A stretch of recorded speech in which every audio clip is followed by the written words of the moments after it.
Vivian, are you on the line? Where is Vivian? I'm on the line. Okay, Roslyn, Yeah. Nancy. Yes. Okay.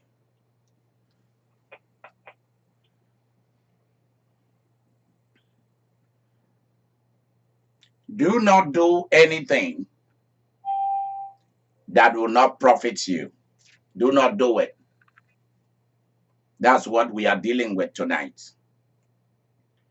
I have had this topic for over 2 or 3 years now.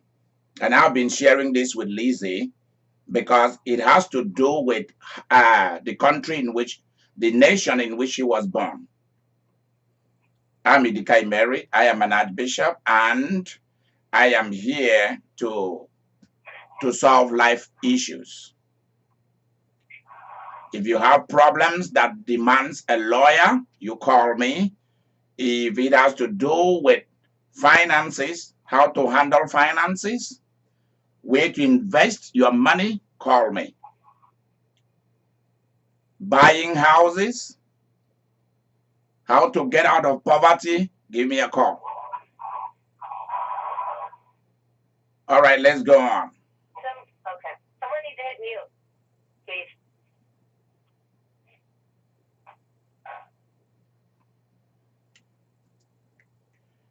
Any of you that watch this broadcast, if you didn't participate as we are doing right now, I want you to take time and watch this broadcast very carefully.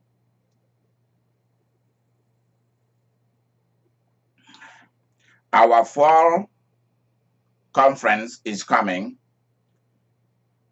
and I'm going to prepare each of you for it because we are going to do something so mighty that you will never regret coming to this earth.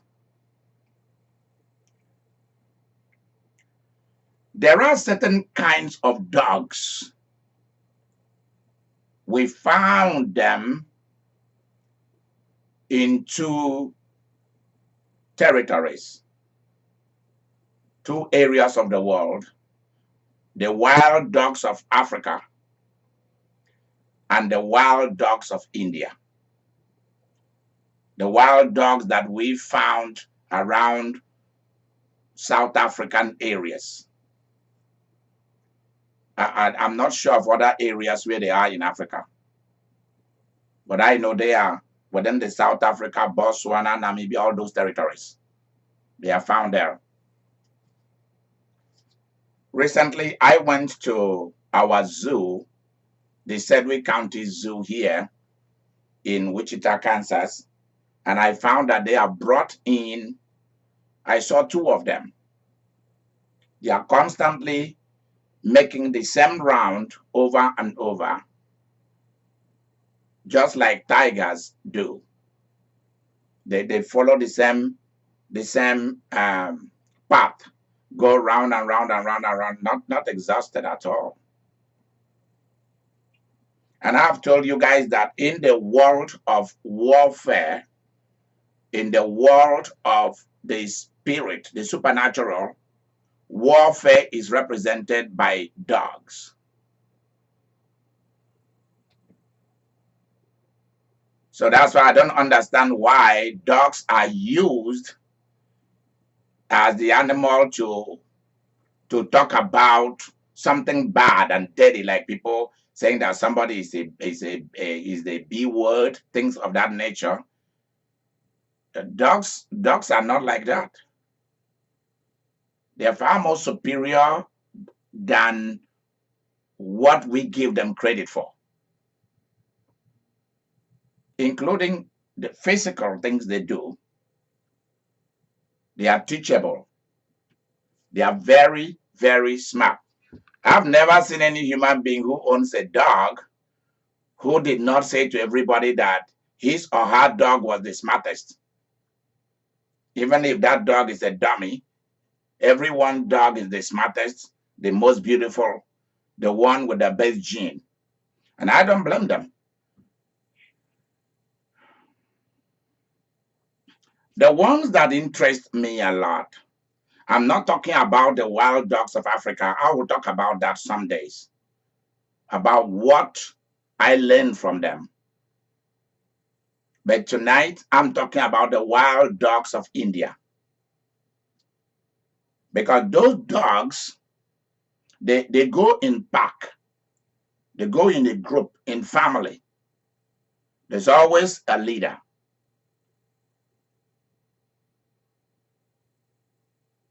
Either a male or female. I've not really, I've never seen those dogs disappointed. And something about them hit me. And I say I'm going to share it with you all. That you are to be your behavior on earth in your quests for good things. Everything that you are going to do on the earth, you are going to do it like the wild dogs of India. Number one, find. In fact, there's one word that describes these dogs, and that is profit. That's all. Another word that we find, profit is in the center of everything they do. And around that center is a word, another word, which is called survival. Another word that we find around survival that you find in the wild dogs of India. We are talking of real dogs in the forest of India. We are not talking about symbols here. We are talking of real dogs. Another word that we see that surrounds survival is drive and passion for existence and multiplication. Mary and Victoria, I hope you're writing it down. Inside it, we find profit. That's the most important thing. Profit.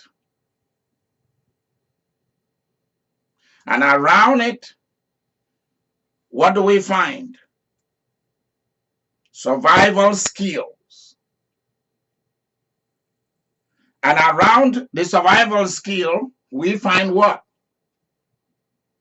Drive, passion, and multiplication.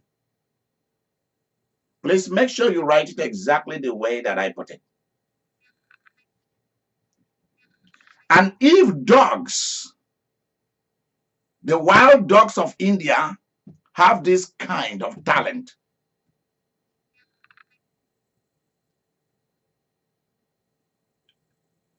do you know how much talents, how much you're worth? A lot than those wild dogs.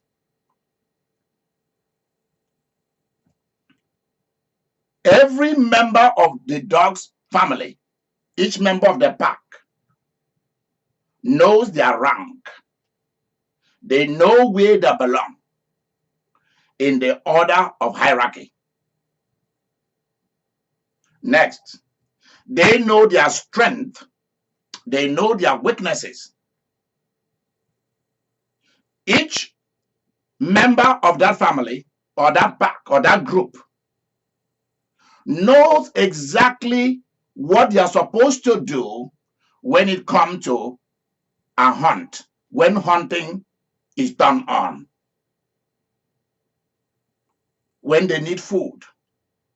Each knows exactly whether it is the one that does the final doing or whether they are to run the prey down.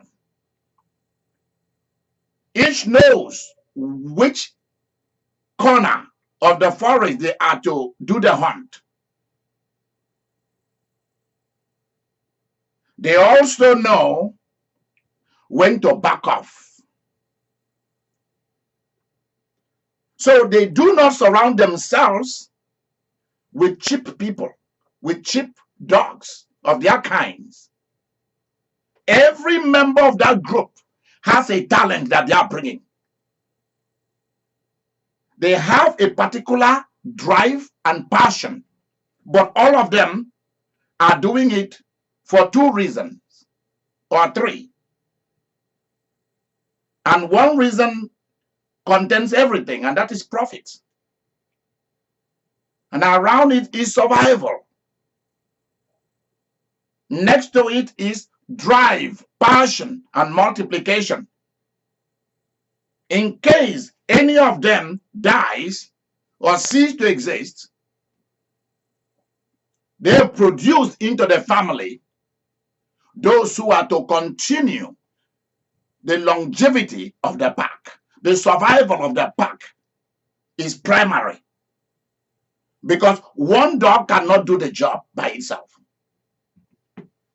And we human beings think that we can do it by ourselves.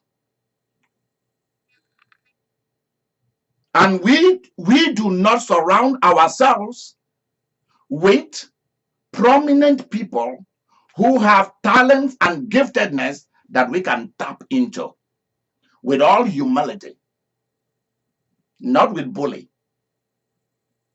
Because our personal survival is going to be dependent on the talents and the giftedness that other people bring into our lives, into our businesses, into our families. That's why families who refuse to venture out to life and refuse to allow their kids to venture out into life and tap into resources of talented and gifted people, that family is on its way not to exist. It's on its way to death and to poverty. Watch every wealthy person on earth, every rich millionaires, multi-millionaires and billionaires. Watch them. They don't do it by themselves. They surround themselves with people with different talents, and they are willing to pay for it. And that is why there is a part of Christianity that is completely nonsensical, where people send prayer requests and give their problem to somebody else to handle for them, and do not want to participate in the solving of their problems. Because there is a place where prayer will demand that you appear in the presence of God. But many of us don't want to appear in the presence of God. Neither do we want to appear in the presence of talented people, because all of our lives we've spent it in mediocrity and being cheap. I dictated something to Vivian today. And Vivian, what did that say? What did I say, the first one? Cheap people no good. Good people no cheap. Do you hear that? That's what I told her today. Cheap people, no good. Good people, no cheap. Mary, you must like that, don't you?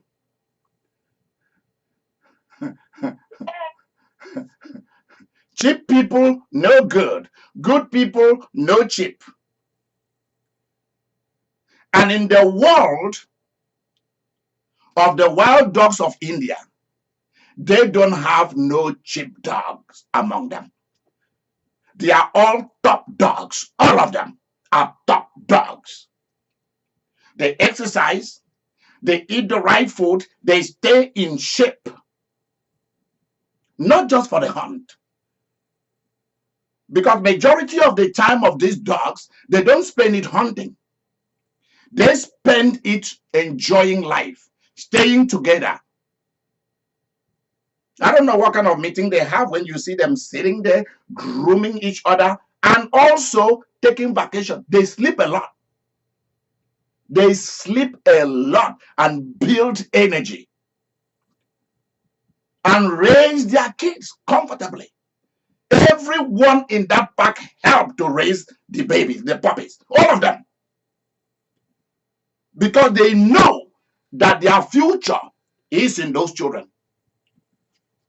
So they don't have gays and lesbians among them. You should know this by fact. Please get it. I'm not trying to insult people who want to be gay and lesbians, but before you decide that you want to be gays and lesbian, you better give us children. You better give us children. So the Roman Catholic Church should be paying us. They should be paying us who have kids, because they are stealing children from us to train to be bishops and priests for free. And those people are not making babies, except some of them who secretly are making babies. Of course, popes have been making babies all along. We know it. It is historical. It's not fallacy, it's true. And lesbian and gays will go and pick other people's kids to raise. So before you become gays and lesbian, give us children, because we need the longevity of the human race. Thank you. Then after that, after you've given us enough children, you can go and do your gay and lesbian business. That's none of my business. Somebody asked me today, why do you dress good? You do your nails, you wear beautiful rings, jewelry, and so on. I said, because beauty is the first thing you see in the kingdom of God. And I do things that makes me very happy. Let's continue. Hallelujah. Yeah. So if you are raising a family, you must raise them like the wild dogs of India. What do they spend their time to do? To pass on experience to each other. Experiences that the upcoming one do not have. They spend time to teach them. To pass experience, life experience, not college experience, but lifelong experiences to them. I don't owe debt today. I don't take loan.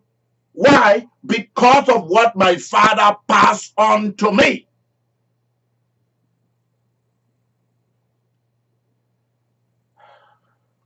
And the wild dogs of India spend majority of their time passing on the laning of the forest, where water is for them to drink, where they can get the most plant to eat. Because dogs do not just eat meat, they also feed on plants too. What kind? What keeps you healthy? What are the other animals that you can prey on? And the one you should leave alone? Which ones are dangerous that you should not go and try to hunt them, because they will kill you, and we don't want to lose you. Don't try to be arrogant.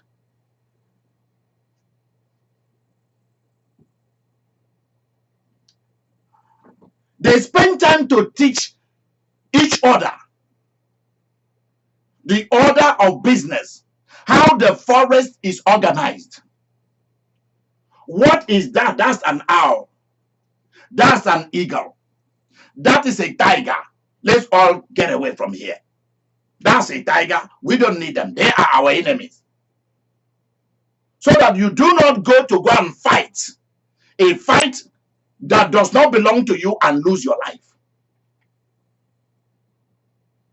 Your job is to keep your family intact, happy, healthy, and multiplying, and never lacking. That's what we find in the wild dogs of India. We also find that, all this I'm telling you, we also find it in the wild dogs of Africa. But there is something about the wild dogs of India that is so prominent, so great, so mighty, that I've come to like them, to love them for their character, behavior, and the organization. And that is the first thing we see in the center: profit. Profit.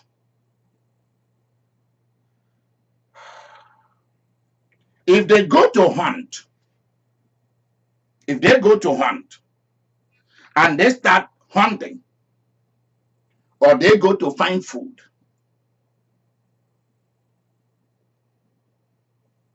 the first law of getting a meal is to be sensitive to the rhythm of the earth, and to the rhythm of the air, and to the rhythm of the water.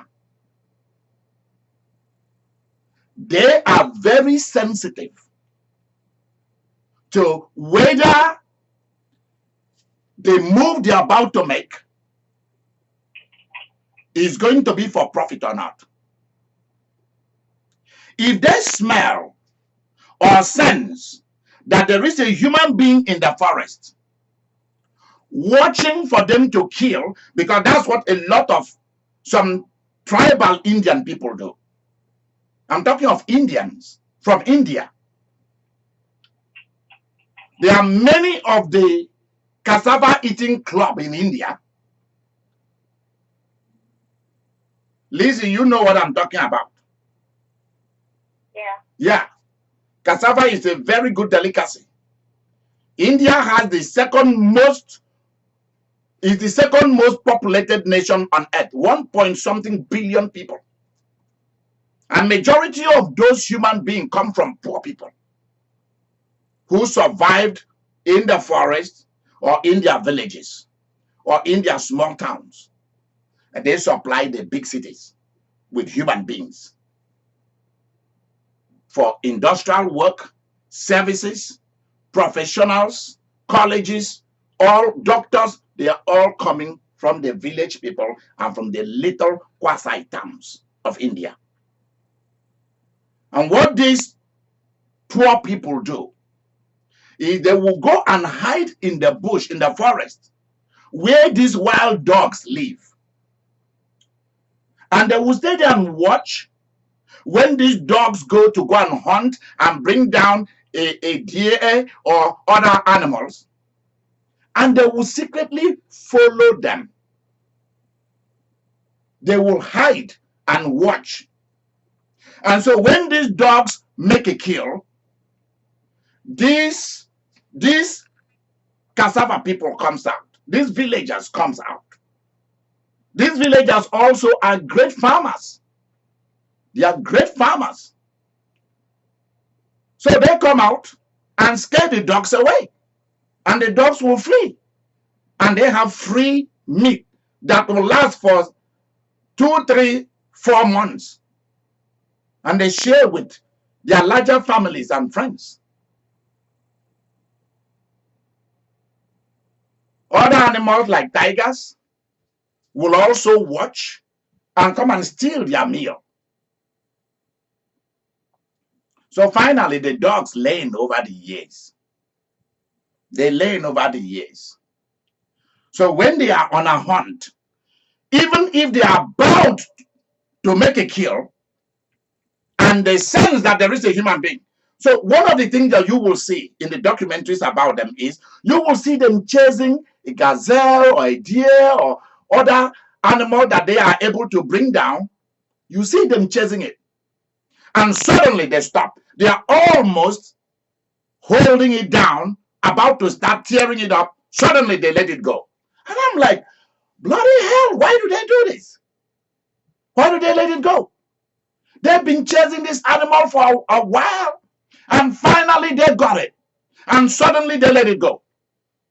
And the animal, you see the animal cross the water and run to the other side and go. And I'm like, what is going on here?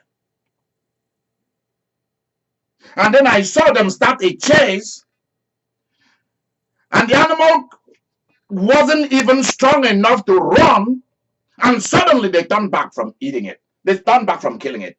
They allow it to go. And I'm like, bloody hell, what is going on here? And then I saw them seeing an animal from afar, and each of them have taken their position to start the chase, and suddenly they turn around, the dog themselves turn around and flee and left the animal alone. And I'm like, what is going on here? Why are they not after this? And suddenly we discovered there was a human being in the forest watching them, and instantly they sense that there is a human being and they give it up. Instantly they sense that there is another animal bigger than them that is watching to come and take their hard work from them. They don't want. So this is their profit. This is the profit thing about them. Anything, let me put it this way as a powerful key. Anything you decide to do on earth for your survival, for your happiness, to make money, to multiply, for promotion and increase, and you sense that somebody else is waiting to take it away from you, pull away from it.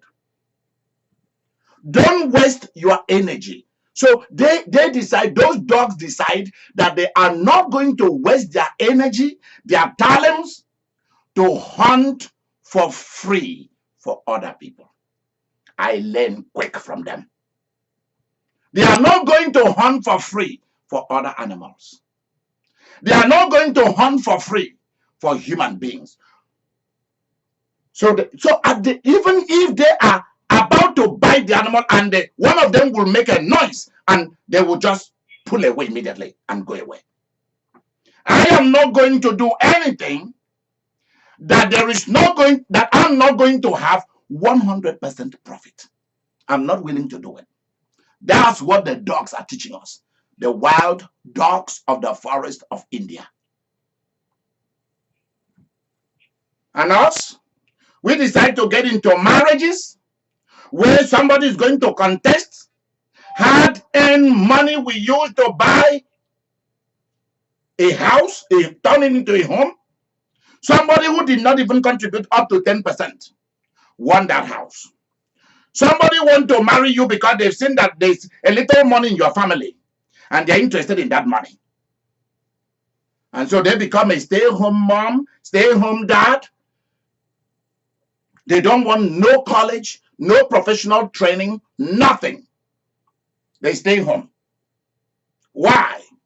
Because they have a case against you in the future. Ha ha. Ha ha ha ha. And that is why I've said to all of you that there are two things you need in business. There are two things you need in relationship, friendship, marriage, etc. In investment, you need to find out the spirit and the mindset of that business. That is those who runs it. What spirit and mindset organize it? In relationship, you should do the same thing. Is this person coming to fight me over the children, over the cars, over the money in the bank, in order to take it to their original families? Because there are people who are waiting for that.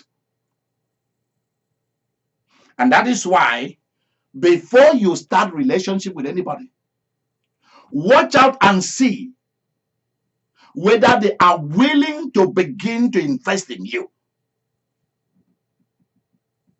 Forget about people telling you about love. Let me make it very clear to you tonight. And I want you to write it as a powerful key. Please write it down, what I'm about to say. Love and kisses and sweet words are not enough for relationships and marriages. Love, kisses, and sweet words are not enough for relationships and marriages. You've heard it at least for the first time. Because the Bible talks about love covers all things, and that's a different kind of love. It's not talking about the kind of things we are doing here. It takes some of us years to qualify for the biblical kinds of love. You need to be aware of this. Love is not enough. Somebody who don't have money is talking to you that they love you, and then you fall for it. Then you must be the most foolish and the most stupid person on earth. And I thank God that you are not stupid and you are not foolish. Neither are your kids. Because now you know. When somebody cannot stay on a job, somebody cannot even stay on a job. One job up to 5 years, up to 10 years, up to 20 years. They stay in little jobs. Each year they're in a little, because their characters and behavior are horrible. They can't keep their mouth shut. They believe that they must react to everything. I have to tell you how I feel. All those who talk about how they feel, they're in jail. They have lost their professional careers, including police officers, including military people. You want to react. You want, because that's how you think that you are brave and bold, is to do those things. There are times that I see things, I don't want to talk about it. I'm not interested. Why? It's not going to profit me anything. Is your reaction to a situation going to profit you anything?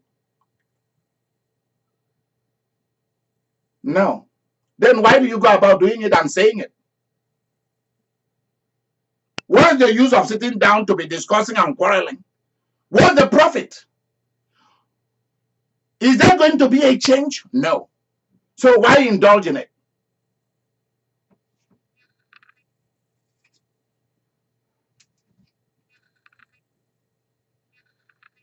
And so we keep wasting our lives, our years, for jobs, for relationships, for investment that doesn't give us no profit.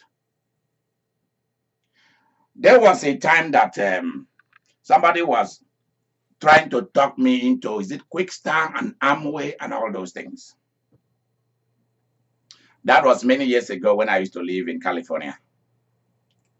I told the guy, I said, let me tell you something. You need me in this business because that will help to fund you, to raise you up in Quickstar and Amway. I said to him, let me tell you, the city in which I live does not promote people of my skin color. And I'm just new here.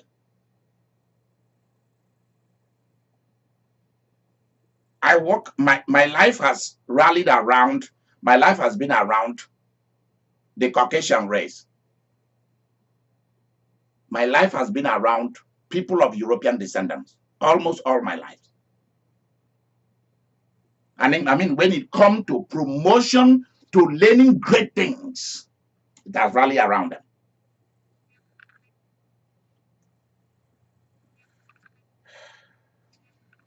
That's why I was in the plane one time, and one black man was trying to involve me in a conversation. And he was talking about all the bad things that white people have done on earth. So he asked me about my experiences with white people. I said, I told him just one thing. I said, I worship them. That's what I said. I worship them. He said, really? Why? I said, number one, it was their medicine. It was a white doctor that kept me alive. I would have died when I came out of my mother's womb. All my books I used in seminary and in universities were supplied to me from America by white families. I came to America because I was invited here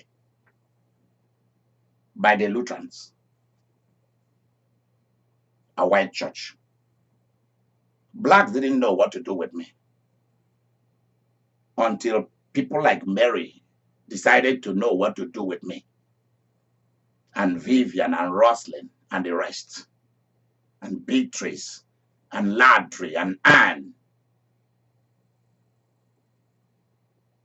Both Anne of Brooklyn and Anne of Norway. And the rest of people of African ancestry began to rally around me. And Juliet and Samantha and Matthias.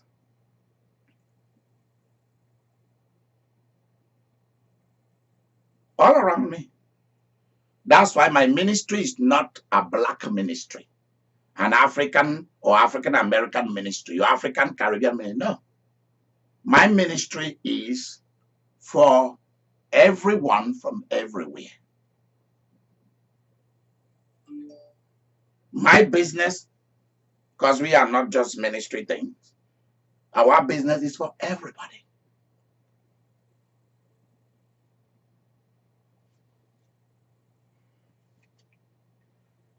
I began to learn how America works, and I love it. How Europe works, and I love it. When you go to a Walmart supercenter, do you know that the Walmart that makes the most money, I think it's in Florida. The manager used to be a friend. He's a big black guy. And I can see why businesses like Walmart are making it, or Best Buy, or Target, or American Airlines, Delta, United, Allegiant, etc. Southwest, because they are giving the sons of Europe, the sons of Africa, the sons of the Spanish speaking, they are giving them opportunities. And those cities and those states that give people opportunities, they are the wealthiest ones. That's where the billionaires and the multi-millionaires, that's where they congregate.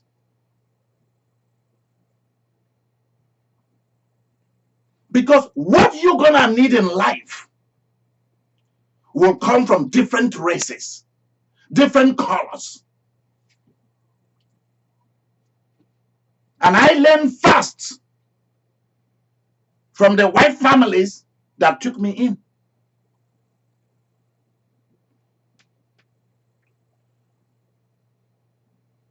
It was a white family of German descendant and Norwegian descendant in Wisconsin that I lived with them, never paid no rent, nothing.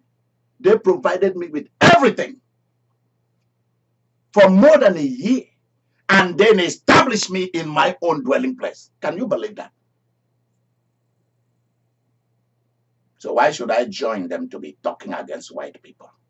For heaven's sake, am I crazy? 70% of all the development we have today comes from Europe, from Western civilization. Medicine, name it. What we have the last 50 years has come from them. Ali Mazrui, a professor of history, he's from Mombasa, but he teaches at the University of Binghamton in New York. I watch all his series. Nancy, I don't know whether you've watched all his series called The Africans. Have you? No, I haven't. Okay, go to one of the New York libraries, either the one in Brooklyn or the one in Manhattan, and ask them to find you The African by Professor Ali, A-L-I, like Muhammad Ali, Ali Mazrui, M-A-Z-R-U-I. He's from Mombasa in Kenya, but he teaches in New York. He's been a professor for a long time. I like him a lot. He said, the sons of Europe went to conquer the world, to explore life, including Darwin, and so on. Asians went to conquer, like the Japanese, very intelligent and sharp and smart people. Arabs, their own, I don't really like it. Their own, I don't like their own kind of civil adventures. They didn't really explore. They didn't really, the Arab did not really give us anything that will move human civilization forward. Never. What their ancestors left behind, they didn't pursue it. They did not pursue it. It was killing people with their sword in order to take over. That was all they were doing. While the white race and the in fact, it is said that while some civilizations were fighting each other, tribe against tribe, the Chinese were writing libraries. They were writing books. Today that paid off. That's why China is where they are today. Why? Because while others were fighting, they were exploring and writing libraries. Ha! The Japanese were doing the same thing. And we're also mighty in war. Go and see how they've translated what they were in the past, their libraries, their war spirit into the best electronics, the best cars are coming from Japan.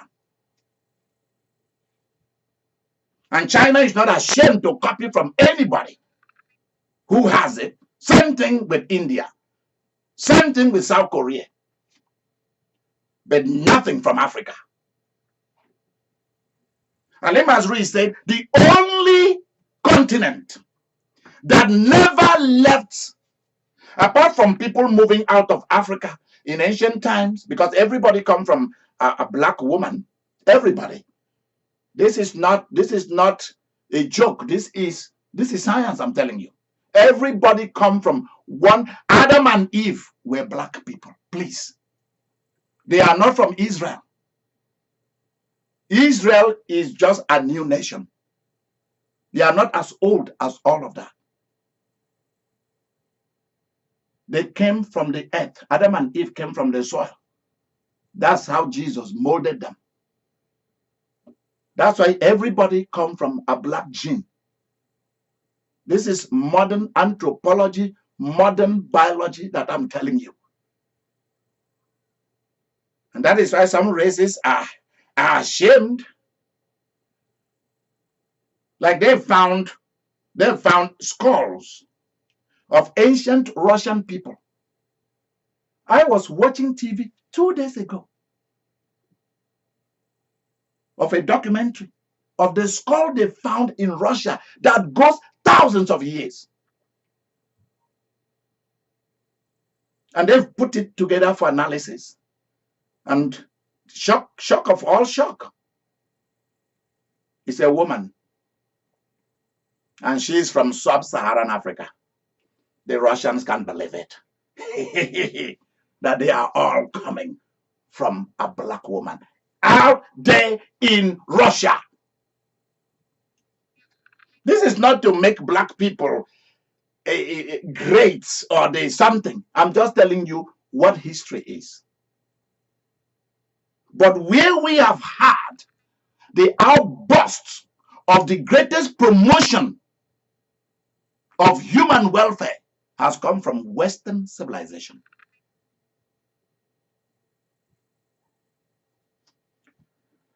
Imeri says the only continent, the only people that never went out to try to understand how come the moon is there. Why are the stars there? How do we build this? How do we do that? We're African people.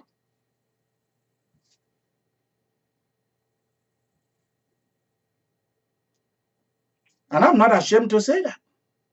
And he said the reason was this. Because Africans in ancient times lived in a world of abundance, of luxury. And that was true. The wealthiest man ever on earth, the wealthiest man ever after David and Solomon is Mansa Musa. Is that his name? I think so, yeah. Mansa Musa of Mali in West Africa. His wealth was around 500 billion. in terms of euro or British pound sterling or US dollars. That's how wealthy he was. So they were so contented with their gold and everything. They had enough to eat, enough to drink, and enough gold to spend. So they didn't venture out to see the world.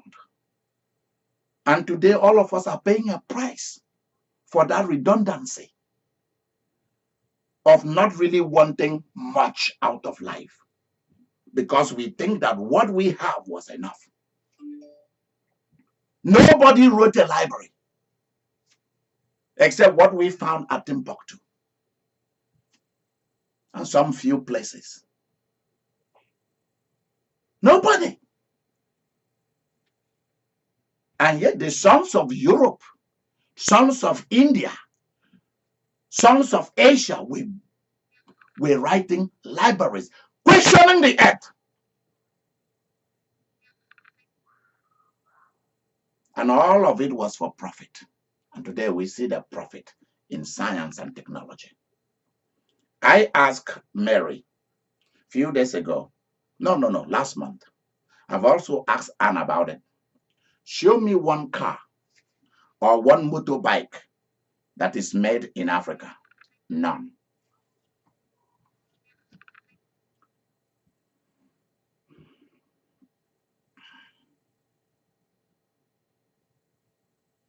Yet the Chinese can go to Las Vegas and look at the casinos and then go back to their country and build a city bigger than Las Vegas, Macau, and put in casinos that are out of this world. And that is why the casino business in Las Vegas is in trouble.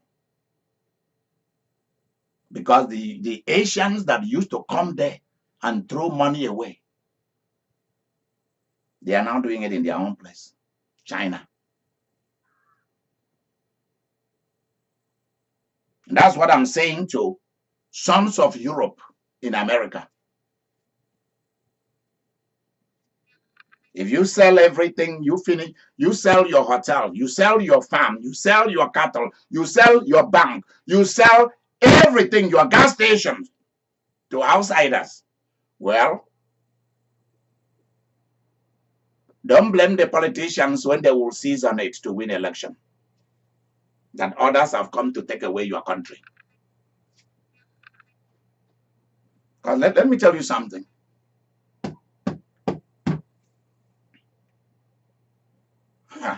The ancestors of the Spanish-speaking countries left them with a lot. Because Mexicans are not Mexicans. Mexicans are Indians. They are native Indians. You should know this. All of the Spanish-speaking countries outside Spain, they were all native Indians. And the Spanish imposed their culture and language on them.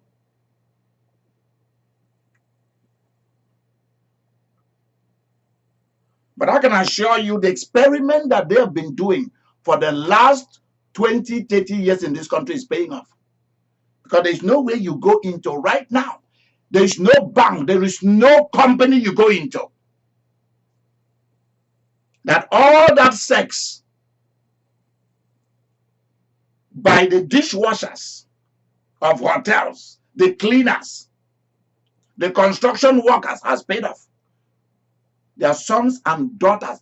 I have gone to Vegas twice for graduation of some families. Go there and hear the names of those who are graduating with first class. They are all Spanish-speaking families. Go and look at it.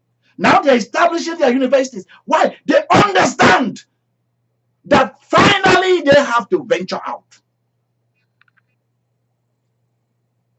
They are building their own schools, their own colleges in Vegas. Go and see it. I have been there recently.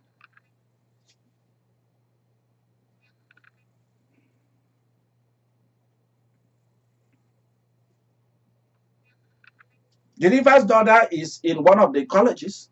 It's owned by them. I left Wichita to go to Vegas to take that girl to that college. Many of you don't know what I do behind the scene. That's a girl without a father. The father died some years ago. And I have to step in. I went with Kiwana to the school.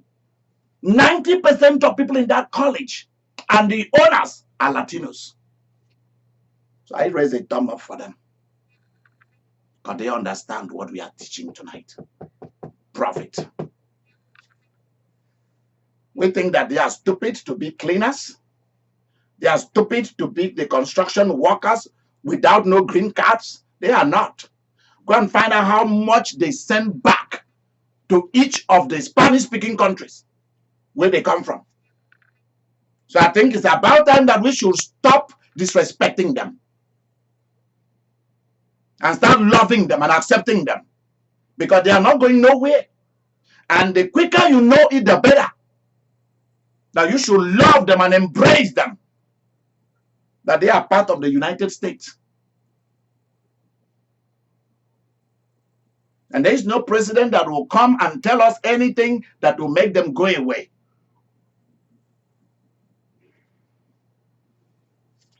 Go to California, then you will understand whether we'll be able to survive in terms of food without them. If I were a president of this nation, I would give each of them who have been in this country for 10 years, I'll give them a green card, so that the money they've been sending outside, they will bring it in here. Because we are shooting ourselves on the foot by attacking them.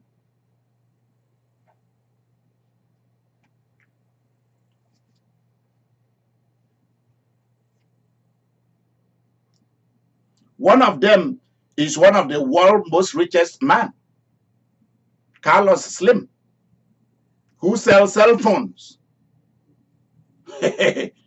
and some other holding, some other investment. One of the richest men in the world. He's from Mexico, Mexico, rah, rah. Go and find out. They are no longer second-class citizens. And a lot of blacks are coming up too. If there is any race that has something that you must learn, keep your racism, keep your history behind you, and go ahead and learn and be like them. That's why Democrats are talking about, hey, who is going to beat Trump. I'm laughing at them because they are not serious. Democrats are not serious people. And that's why I'm not one of them. And I will never be. And I won't allow Mary, neither will I allow Vivian, nor Victoria, nor Roslyn to be one. Roslyn, if you go behind me to become one, I will know. The Holy Ghost will tell me.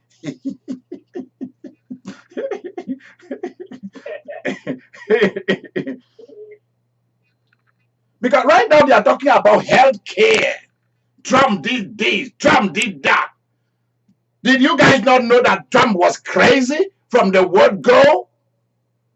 That he's only a salesman and not a businessman. He's not a billionaire. He's just somebody that tried to survive. Did you all not know about this? Did you not know that Trump can spin anything against anybody who cannot attack him? If you attack him, he keeps away from you. If he attacks you, you keep quiet. He keeps attacking you like he's doing to dumb Obama. Because to me, Obama is dumb. He's a dummy. How can somebody tell you to show your birth certificate and you come and show your birth certificate? You must be the most foolish president that we've ever had. You are a president and you cannot attack a commoner called Trump. He wasn't a president. You can't speak up for yourself. And you call that being black? Being black is not equivalent to being a dummy and stupid. Because you see a lot of educated black and they are dummies and foolish.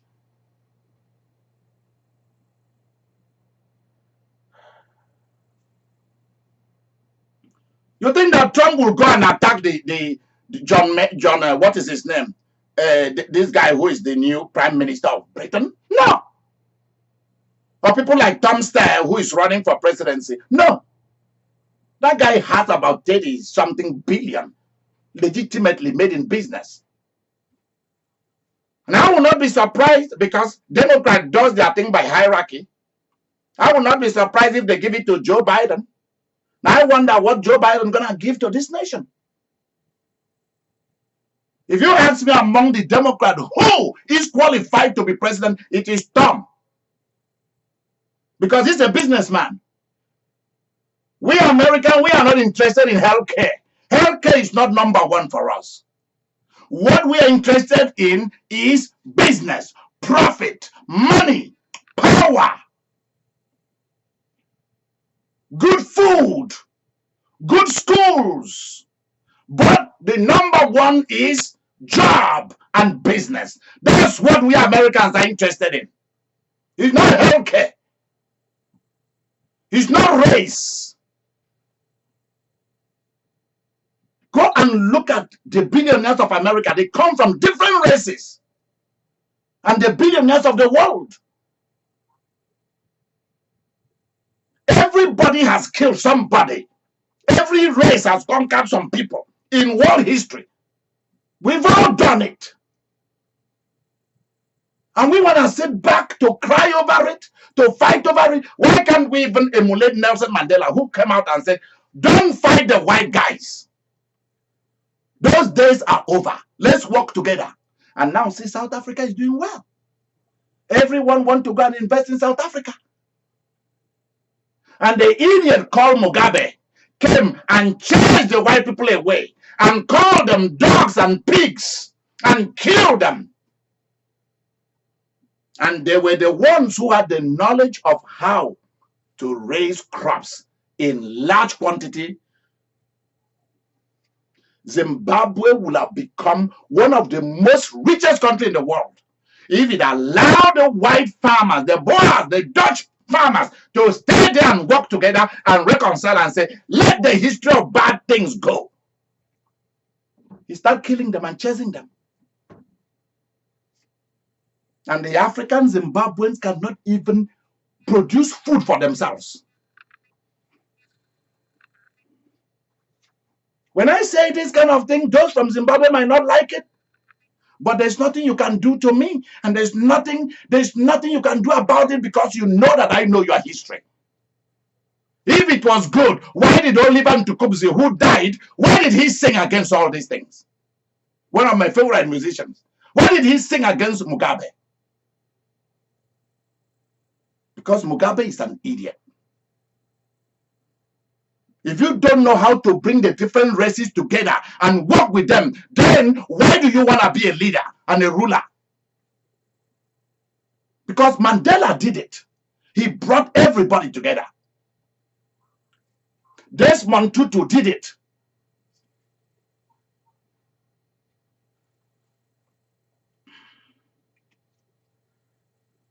And that's the side of Obama that I like.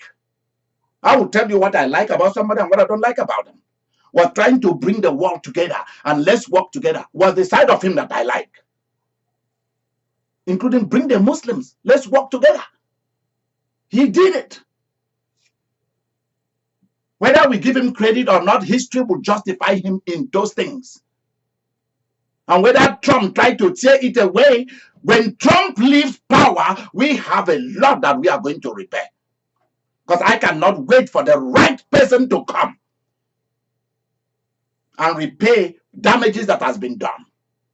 Because I told Nancy that if I were Trump, since I am a good salesman, because that's what Trump is, I will not get myself involved with Mexicans, with Spanish-speaking problems, with healthcare problems, with guns problem. I will tell the nation, listen, you want that problem to be solved, talk to the Democrats and the Republicans who are representing you in the House of Representatives and in the Senate. For me, my job is to go from state to state, Make sure people have jobs. Make sure companies come back. That's what I would have been doing for 8 solid years. I will go to different countries and invite them to bring their business here. And then I will ask McDonald's, Burger King, Pizza Hut, Coke Industries, Coca-Cola, Pepsi, Target, Best Buy.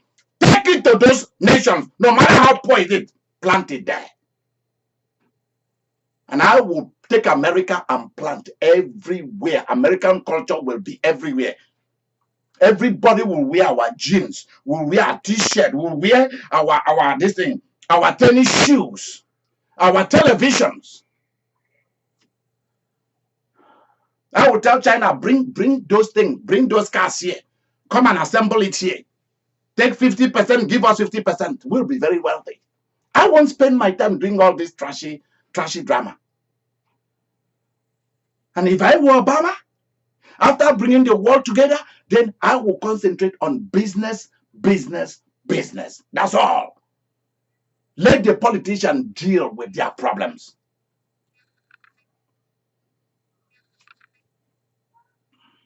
One has spent many years that people vote you in to be talking about marijuana, talking about gays and lesbians.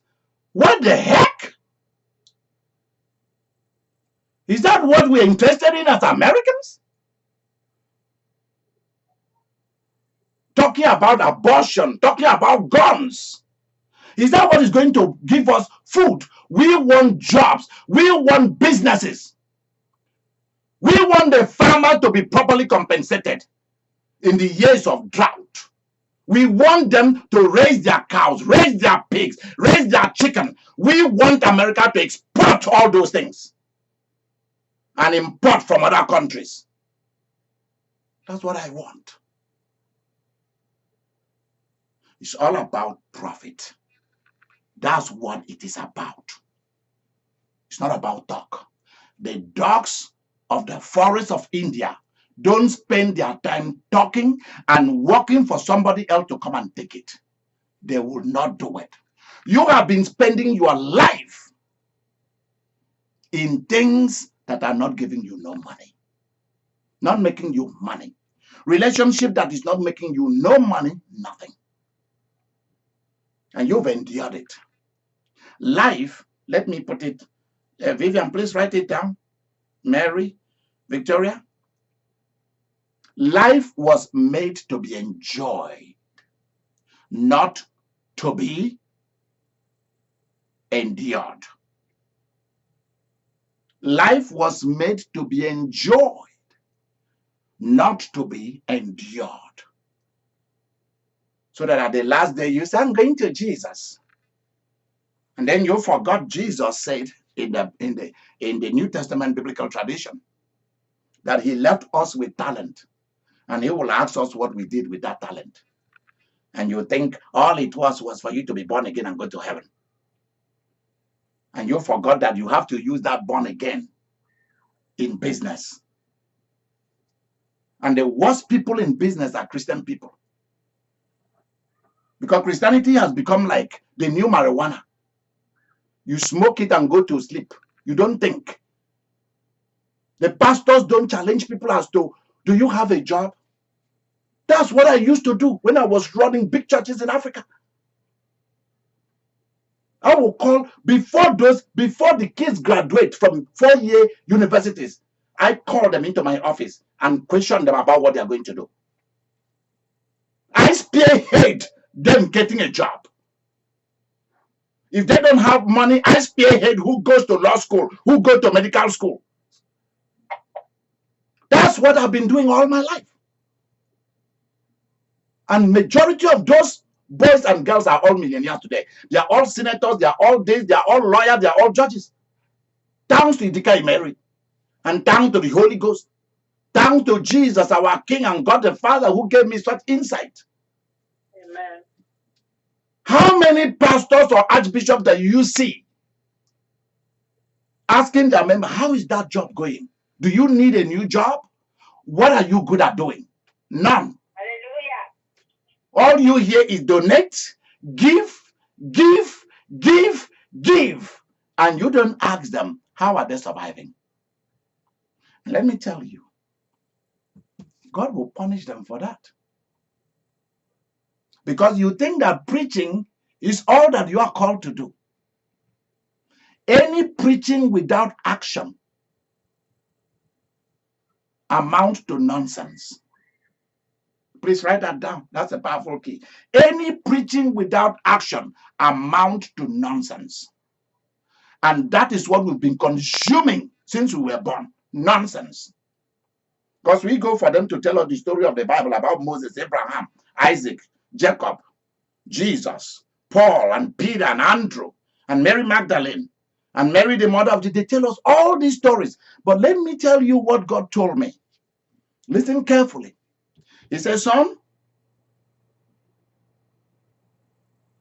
please write it down because it's a very powerful key I'm going to tell all of you tonight. He says, son, I'm going to warn you. Do not turn me into a religion. I froze. Says, son, let me warn you. Do not turn me into a religion because it does not work and I will not act. And that is why God is not present in churches, in ministries, in businesses, because they've turned him into a religion. Jesus removed God from religion. I'm not saying that all this is not religion, but when it becomes a ritual only, no power, no real devotion, that's a bad thing. That's why Jesus did not come to talk about God as God. He called God Father because he knew him. Straightforward business.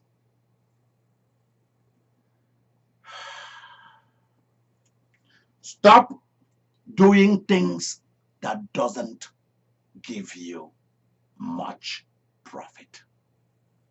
You don't have no savings. You don't have no money. Your heart is empty. And yet, you are going to church.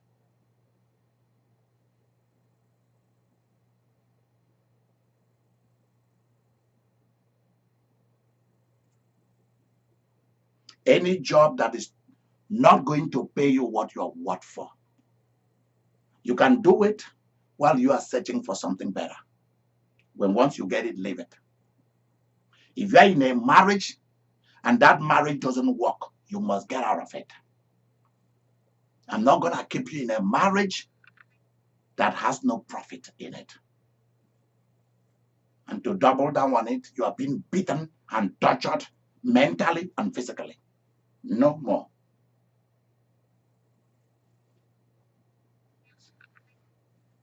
The dogs, the wild dogs of the forest of India will not do it. So why are you doing it? Why are you tolerating and enduring what you shouldn't? In the name of whatever.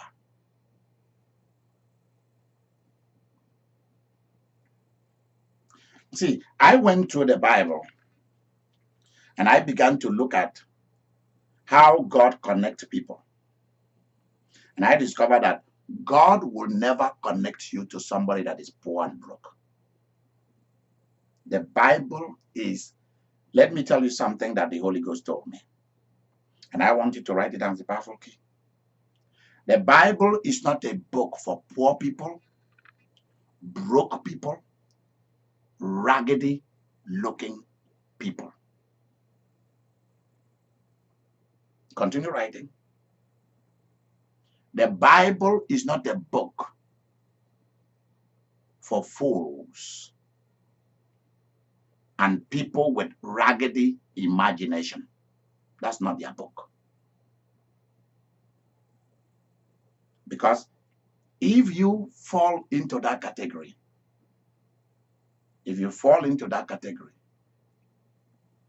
the Bible will become a book of destruction because you are trying to belong to a world that you don't belong.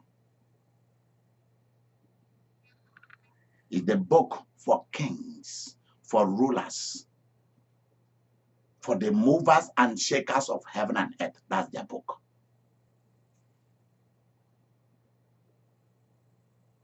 I'm serious. Moses became the son of Pharaoh's daughter. Jacob became governor for and with a king. Esther to a king that controlled 127, I think so, nations. Think about that. Mordecai, the uncle of Esther, became the second richest man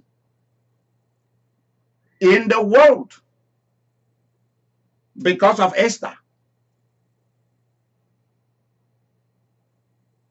When you get connected with our kind of God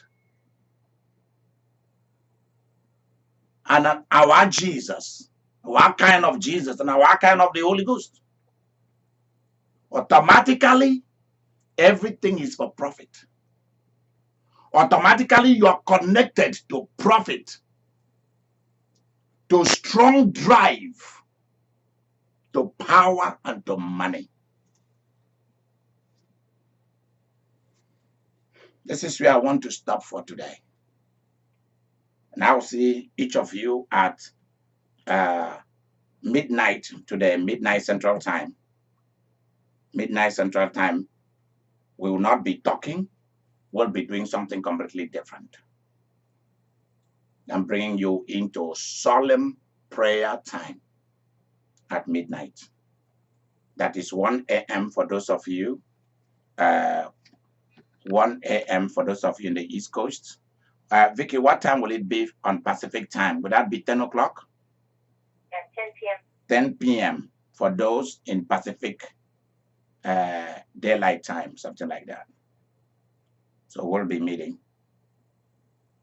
This sessions is going to lead us towards the fall seminar, the fall sessions, whereby I'll be doing things with great people. You better be ready for it.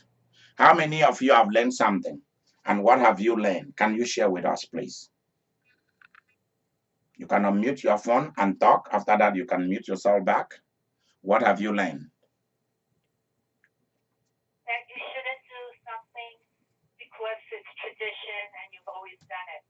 The dogs of India learned that they didn't just continue doing what they always did. They learned and they refused to have others profit from their work. There you go. Woo, I love it. They refuse to allow other people profit from their work.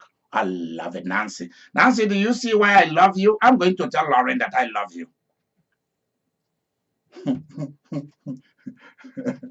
I can see her getting shy. Nancy, are you shy now?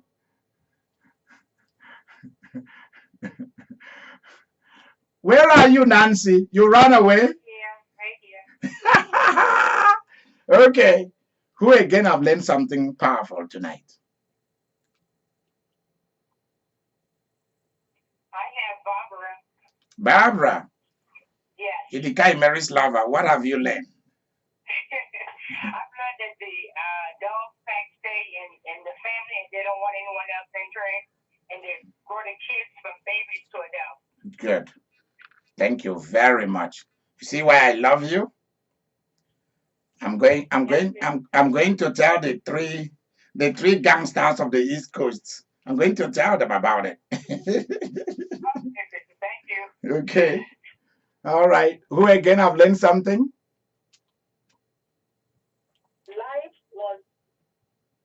Life was not made to enjoy. Huh? Life was made to be enjoyed, not to be endured. There you go. And I should use my born again in business. There you go.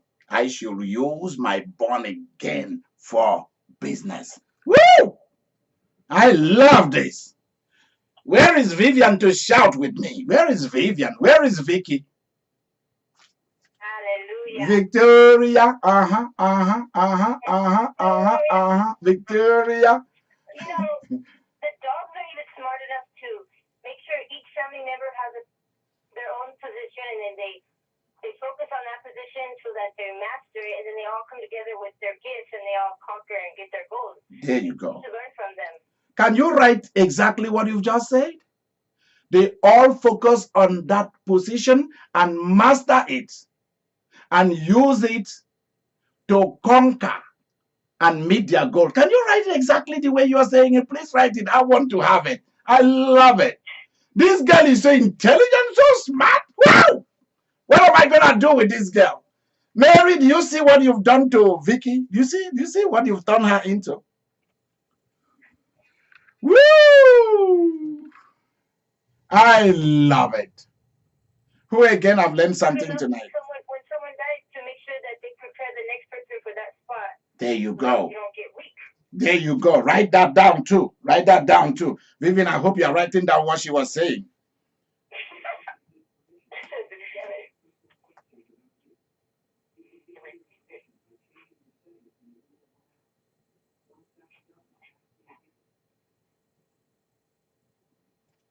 We are talking. Everyone's thinking family meeting tonight. So we gotta talk to our family, don't we? Yeah, we have to.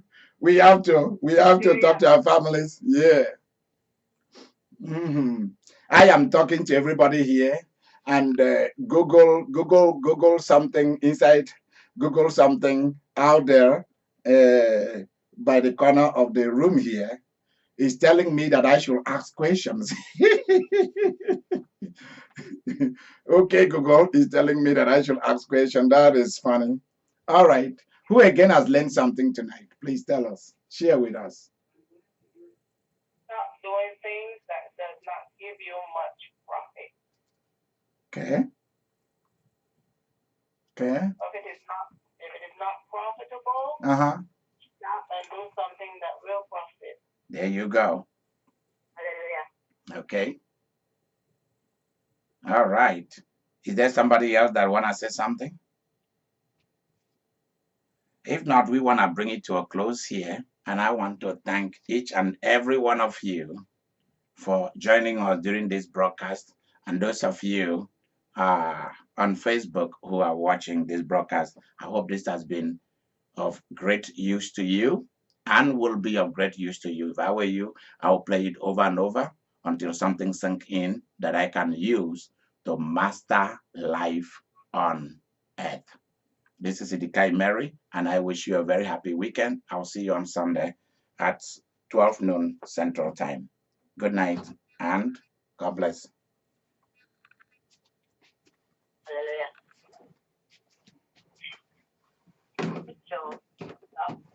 You're welcome. Thank you, Bishop. You're welcome, Barbara.